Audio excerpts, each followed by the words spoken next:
Hello, fellow Earth humans. I've mentioned before that in my life, I had a really intense paranormal experience when I was 14. And I've told this story to so many people in so many different places so many times. So I'm just going to tell it right here so that everyone who doesn't know me personally can hear it. And if anyone ever asks me again, I can just say, you can go watch the video. So here's how it went, okay? Oh, I'm tripping over a rock. So I was 14. Basically, one night I'm studying for a U.S. history exam.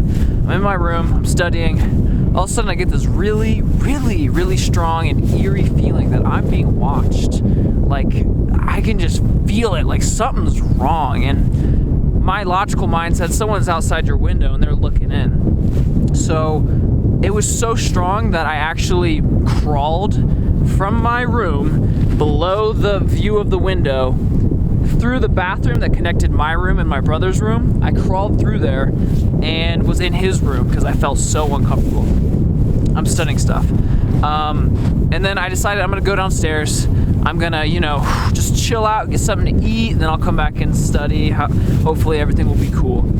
I walk downstairs, flip on the kitchen light, shatters. Kitchen light goes, the glass shatters. I flip it right back off, run right back upstairs, and I'm back in my brother's room. So I'm studying, I'm trying to just not bug out, even though I am bugging out. And eventually my brother comes into his room from my sister's room, which was right next to his, and he goes, Anthony, I think I just saw a ghost fight. I'm like, great. Like, as soon as he walked in, I knew he was gonna say something weird, say something about what I was feeling. So he says, I think I just saw a ghost fight. He's like, there was this darker spirit and a lighter one, and they kind of came together, whatever. And he had been in my sister's room, and in my sister's room there's a loft. That's where he was kind of praying. That's where he was, developing his spirituality. And so he says, let's go up there, let's do it. And I'm like 14, I'm like, yeah, sure, let's do it. Like, totally, I'm not afraid. So we go up there, and we turn the lights off, and it's pitch black. And I'm laying on the loft floor, and I'm looking straight up at this green light that's on the smoke detector. And then after a while, like a black fog rolls into the room, so much so that it covers the green light, and I can't see it anymore. And my brother goes, did you see that? And I say, did you see that, to my brother, my older brother? And he goes, yeah, it's here. He's 6 years older than me. He said, yeah, it's here. And so I almost pooped my pants, but that was the first night of like 3 weeks where every single night there were like taps on the walls. There was that eerie feeling. My brother said at one point he heard my little brother, my younger brother, laughing when my younger brother wasn't home. He said at one point he tried to pull a crucifix off the wall and he heard like a growl. And so I heard for 3 weeks all this stuff happened. We even tried going to our local church and asking a pastor about it, and he basically was just like, did you put a crucifix up? And we were like, yeah, it's not really doing anything. And he's like, all right, well, just put that crucifix up and yeah, you'll be good. So he was not helpful, so we left that day with nothing in our hands. Anyway, 3 weeks after the first night, I'm sleeping, or I'm trying to go to sleep, and right here is a wall. So I'm like in the corner. My bed was tucked right in the corner, so here's the corner, and my face is right up against the wall. And right when I'm on the edge of sleep and wake, right there in that space when you're like in between, boom, the loudest tap I've heard in the entire 3 weeks happened right in front of my face. I immediately got up, pulled my blankets, went to the loft where I knew my brother was because I didn't want to be alone. I said, Chris, I'm sleeping up here tonight. He said, okay. So I fall asleep. We're both sleeping up there in the loft. There's no bed, nothing. We're just on the floor.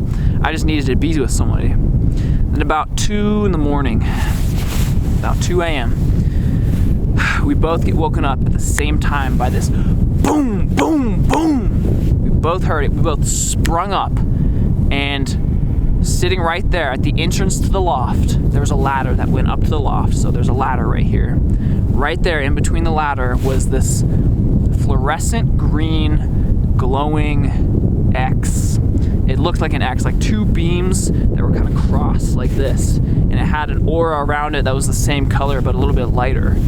And so I look at it, and I look at the wall. I'm like, is that a headlight shining through the window?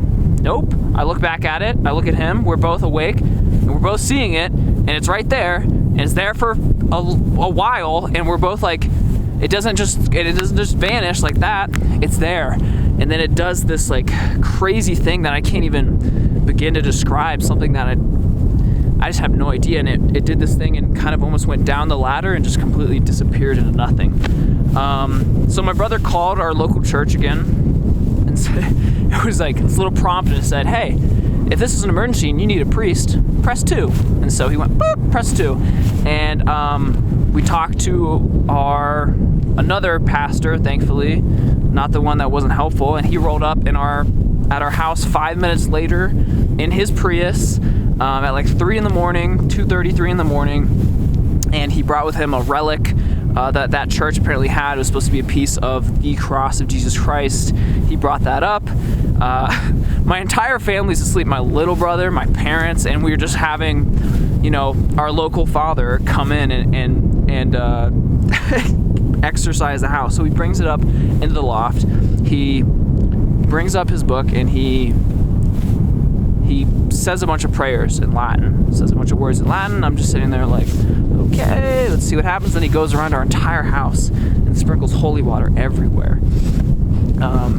Literally outside my parents' room who are sleeping, he sprinkles holy water. He sprinkles holy water everywhere, and then he leaves, and after that, there's not really too much of a problem. There's still a little bit. Sometimes you ask people who have been to my house, who know me, there's kind of a sense of like, something's a little bit weird about this house. There's something strange here. But for the most part, as far as like aggressive experiences like that, it never happened again. So, long story short, that's the experience that blew my mind. That's the experience that completely changed everything that I thought was real and not real. It's the reason that I'm not so materialistic, and I'm not so, how do I say it? That I'm not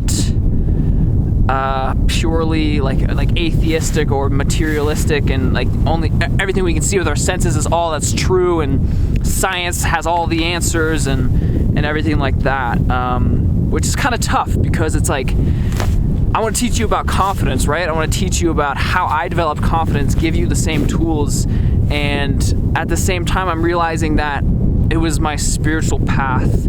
It was all these taboo ancient traditions, these teachings about consciousness and dimensions and vibration and all that is really what gave me the confidence. That's really what moved the needle in my life. And at the same time, I'm like, I don't want to talk about that.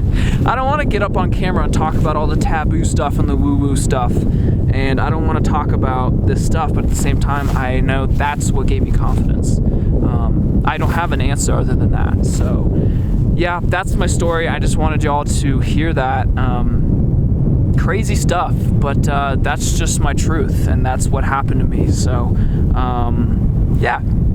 I look forward to seeing you in the next video, and yeah, peace.